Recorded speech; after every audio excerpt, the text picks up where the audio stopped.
At my dad's birthday party, my name tag read the disappointment, prompting a chuckle from my stepmom. Jokingly acknowledging the label, I raised my glass and announced, "Here's to the last time you'll ever see me." My dad was taken aback as I made my exit, leaving behind a final note that simply read, "I'm 32F. If you were to ask my dad, he might tell you that I'm his biggest frustration. Not because I'm a troublemaker, not because I'm unemployed, but because I've chosen to forge my own path rather than conform to his expectations. My father, James, is a man who values control, appearances, and loyalty, so long as it serves his own interests. Following my parents' divorce when I was 10, my dad quickly remarried Stephanie, who had 2 children from her previous marriage. That's when things started to change. In the beginning, I earnestly attempted to adapt. As a child, my primary goal was to bring joy to my father. Stephanie projected a veneer of kindness, a facade of exaggerated enthusiasm in public as she made a spectacle of her efforts to cultivate family unity. She would embrace me a bit too tightly and make grandiose declarations, like "I just know we'll be the best of friends." However, behind closed doors, her true intentions became evident. Her focus was solely on her own children. My father, who had been an integral part of my life, suddenly shifted his attention. He transitioned from being my father to becoming their primary caregiver. Initially, there were minor oversights, such as missing my soccer matches while attending Hunters without fail or forgetting to pick me up from school, but always being punctual for Olivia's dance performances. The situation steadily worsened over time. By the age of 14, I was entrusted with babysitting, burdened with chores they were exempt from and compelled to assume a nurturing sibling role while they escaped accountability. When I dared to express discontent, my father would let out a weary sigh, suggesting that they need more attention. In contrast to my older sister, who took a more mature approach, Stephanie would bluntly label me selfish. The breaking point came when my dad depleted the savings account my mom had set aside for my college tuition. Despite my mom's legal battle to retrieve the money, the damage was irreversible. Consumed by anger, I barely interacted with my father in my final year of high school. When I headed off to college, funded independently, I only returned home for occasional holidays. Over the years, our strained relationship never fully recovered. Family gatherings felt obligatory, rather than genuine attempts to connect with me. I felt like the troublesome child in comparison to my seemingly perfect siblings Hunter and Olivia. This brings me to my father's upcoming birthday celebration, organized by Stephanie, with the intention of hosting an extravagant party. Ongoing, my aunt, one of the few family members still on my side, persuaded me to make a brief stop. She suggested that perhaps things had changed. Spoiler alert, they hadn't. As soon as I entered, I sensed that all too familiar unwelcome tension. Though there were people I hadn't seen in years, the greetings were formal, and the conversations didn't truly involve me. Despite my dad enjoying himself with old friends across the room, his smile faltered momentarily when he noticed me, as if he didn't expect me to show up. Regret seeped in, but then I spotted a small table near the entrance with name tags. Stephanie had organized similar setups in the past to encourage mingling. It was her signature touch. Most tags were standard: Uncle Mark, Cousin Rachel, Neighbor Tom, and then I saw mine. I paused, startled, as my name tag bore not just my name but something else. Something that made my stomach churn. I picked it up, gazing at it intently, while someone on the other side of the room caught my eye. I heard a familiar laugh. Steph. She was watching me, a wine glass in hand, an amused little smirk on her face. I clenched the name tag in my fingers, heat rising in my chest. This was not going to go the way she thought it would. I stood there for a moment, gripping the name tag between my fingers, my brain taking an extra second to process what I was looking at. It had my name, but underneath, in smaller letters, someone had written the disappointment. At first I thought maybe it was some kind of joke, some awful tasteless joke. Maybe a cousin trying to be funny, maybe an unfortunate mix-up. But then I heard her laugh. Stephanie. I looked up and found her across the room, standing near the bar, sipping her wine like she didn't have a care in the world. Our eyes met, and that slow, satisfied smirk spread across her face. I could feel my pulse in my ears. A few people had noticed me standing there now, a couple of glances in my direction. No one said anything, but I could feel the weight of it, the expectation. I apologize for the cut-off message. Could you please provide the rest of the text so that I can ensure proper punctuation placement? Even amidst her history of asserting dominance over me, this latest incident stood out as particularly egregious. Despite knowing I should have simply walked away, an indescribable feeling compelled me to stay put. In a moment of defiance, I mustered a smile that belied the tension in the room, quietly grabbed a glass of champagne, and subtly shifted the room's focus towards me. My actions, though small, caused a ripple of curiosity and uncertainty among the onlookers, prompting even Stephanie to pause momentarily. With a calculated move, I silently challenged her, setting the stage for a showdown without uttering a word. The moment seemed to linger a bit longer than necessary, almost as if I was contemplating raising a toast.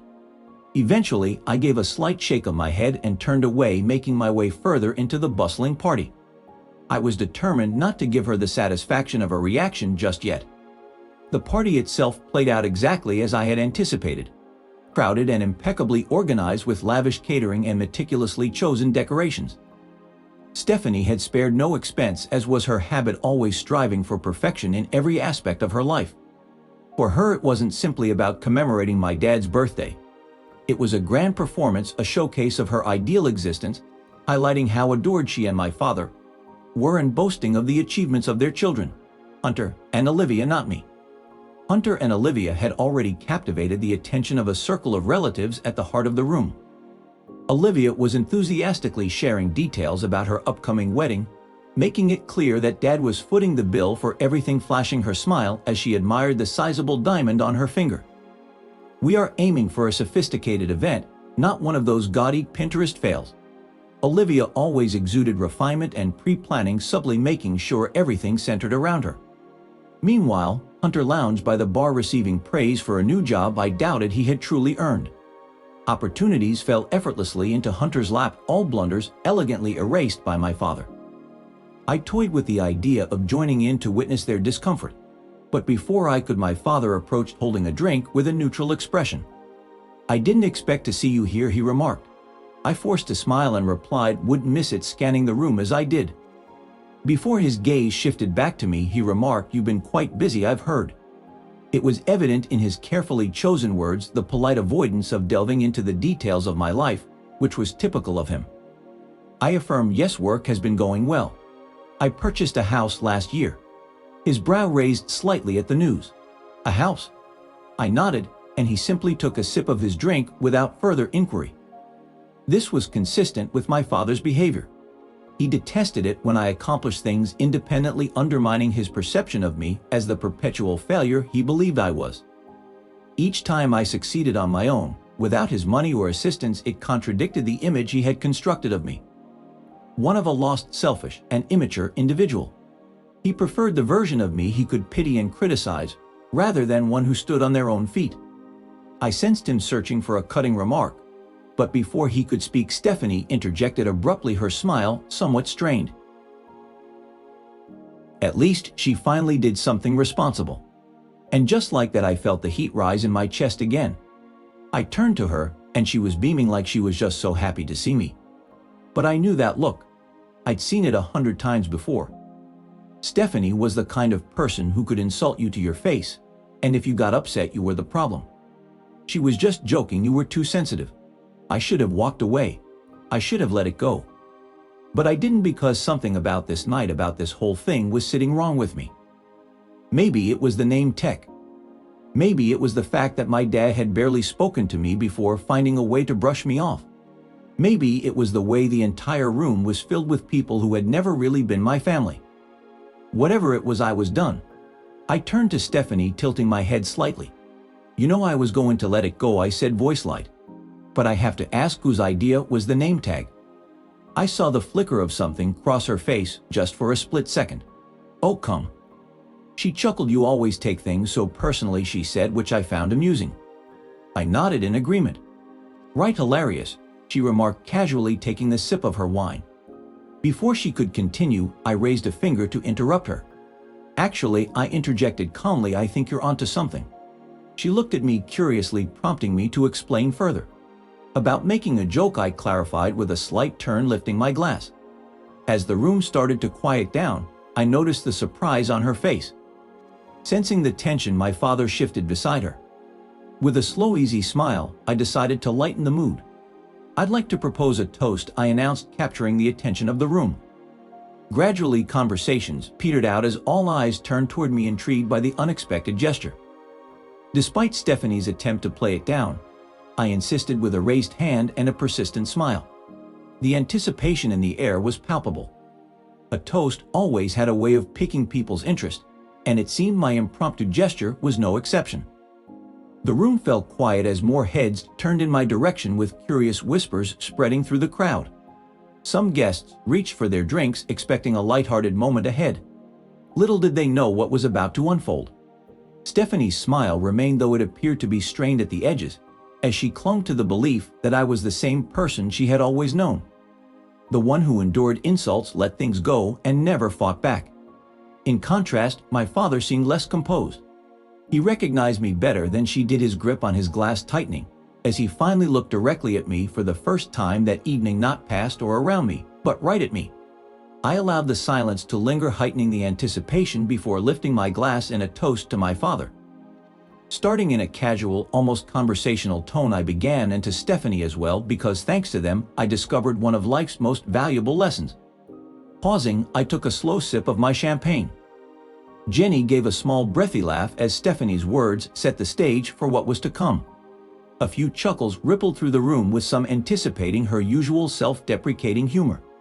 But instead, she spoke earnestly, commenting on how we often learn the most from those who challenge us.